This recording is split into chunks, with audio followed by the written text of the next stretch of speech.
Everyone, welcome back to my YouTube channel medico detective. तो आज के वीडियो में हम लोग देखने वाले हैं बायोलॉजी के मोस्ट इंपॉर्टेंट क्वेश्चन जो कि आपके एग्जाम से रिलेटेड है।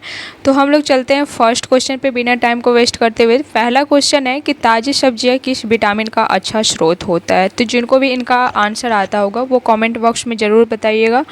तो पहला क्वेश्चन का आंसर हो जाएगा कि ताज़ी विटामिन में जो है विटामिन ई पाया जाता है। ठीक है, ताज़ी सब्जियां किस विटामिन का अच्छा स्रोत है, तो विटामिन ई का अच्छा स्रोत है। ऑप्शन नंबर डी यहाँ पे करेक्ट हो जाएगा। ठीक है, नेक्स्ट क्वेश्चन पे चलते हैं। तो नेक्स्ट क्वेश्चन है कि वह विटामिन जो किसी भी मांसाहारी भोजन में नहीं पाया जाता है वो कौन सा विटामिन है। ऑप्शन ए में है विटामिन B12, बी में है विटामिन सी, और सी में है विटामिन डी, और डी में है विटामिन के। तो वह विटामिन जो किसी भी मांसाहारी भोजन में नहीं पाया जाता है वो है विटामिन सी। विटामिन सी जो है किसी भी मांसाहारी भोजन में नहीं पाया जाता है। नेक्स्ट क्वेश्चन है कि चेचक स्मॉल पॉक्स होने का मुख्य कारण क्या है। ऑप्शन ए में है वेरिशोला वायरस, बी में है वेरिशेला वायरस, सी में है राइनो वायरस, और डी में है मिक्सो वायरस। तो स्मॉल पॉक्स होने का जो मुख्य कारण होता है वो होता है वेरियोला वायरस, यानी कि ऑप्शन नंबर यहाँ पर ए सही हो जाएगा। स्मॉल पॉक्स होने का मुख्य कारण क्या है, तो वो हो जाएगा वेरियोला वायरस। नेक्स्ट है वायवीय श्वसन, यानी कि जिसको इंग्लिश में बोलते हैं एरोबिक रेस्पिरेशन।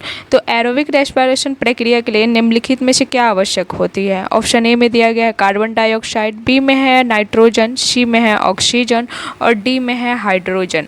तो वायवीय श्वसन प्रक्रिया के लिए जो है ऑक्सीजन की आवश्यकता होती है। ऑप्शन नंबर यहाँ पे सी हो जाएगा सही।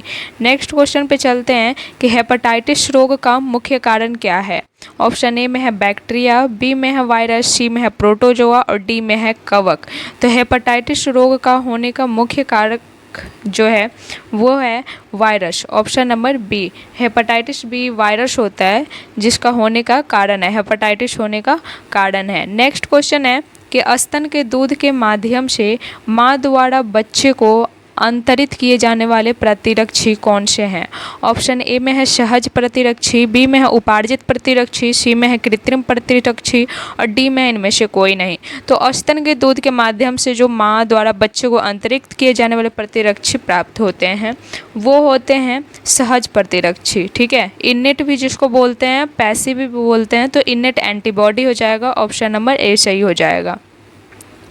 नेक्स्ट क्वेश्चन पे चलते हैं। नेक्स्ट है धनिया में उपयोगी अंश कौन से होते हैं। ऑप्शन ए में है जड़ और पत्तियां, बी में है पत्तियां और सूखे फल, सी में है पुष्प और सूखा फल, डी में है केवल पत्तियां।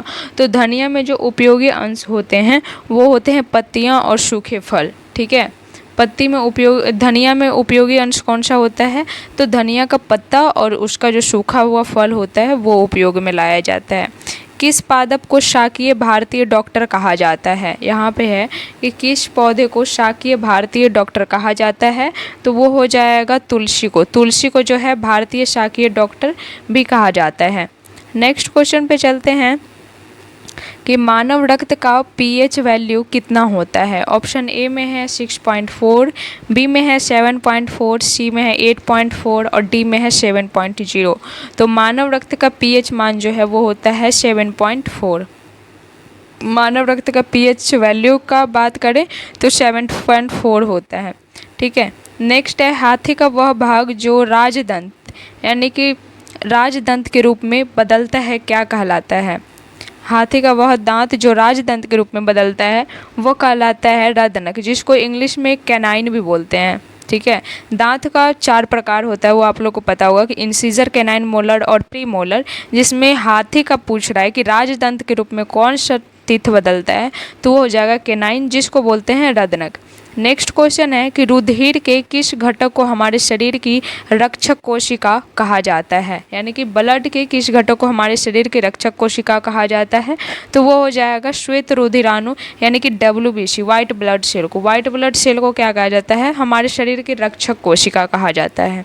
नेक्स्ट क्वेश्चन पे चलते हैं कि ऊंट रेगिस्तान में आसानी से चल लेता है, क्यों, इसका कारण क्या है। ऑप्शन ए में दिया गया है कि वह बिना पानी के रह सकता है। बी में है उसकी टांगें लंबी होती है और पैरों में पैड यानी कि गद्देदार होते हैं। सी में है उनकी त्वचा मोटी होती है और डी में वह मरुस्थलीय पौधे को खाता है। तो ऊँट रेगिस्तान में इसलिए आसानी से चल लेता है क्योंकि उसकी टांगें जो है लंबी होती है और उसकी पैरों में पैड यानी कि गद्देदार होते हैं, पैड लगे होते हैं। ठीक है, नेक्स्ट क्वेश्चन है कुछ पादप पौधे ऊपर चढ़ते हैं वे किसके द्वारा सहारा लेते हैं। ऑप्शन ए में है प्रातान ट्रेंडल के द्वारा, बी में है जड़ों के द्वारा, सी में है तने के द्वारा और डी में है शाखाओं के द्वारा। तो कुछ पादप पौधे जो ऊपर चढ़ते हैं वो जो है प्रातान ट्रेंडल के द्वारा जो है ऊपर चढ़ते। किसके द्वारा ऊपर चढ़ते, किसका सहारा लेते हैं, तो ट्रेंडल का, जिसको प्रातान भी बोलते हैं। नेक्स्ट क्वेश्चन है कि मानव में लिंग का निर्धारण सेक्स डिटर्मिनेशन किसके द्वारा होता है।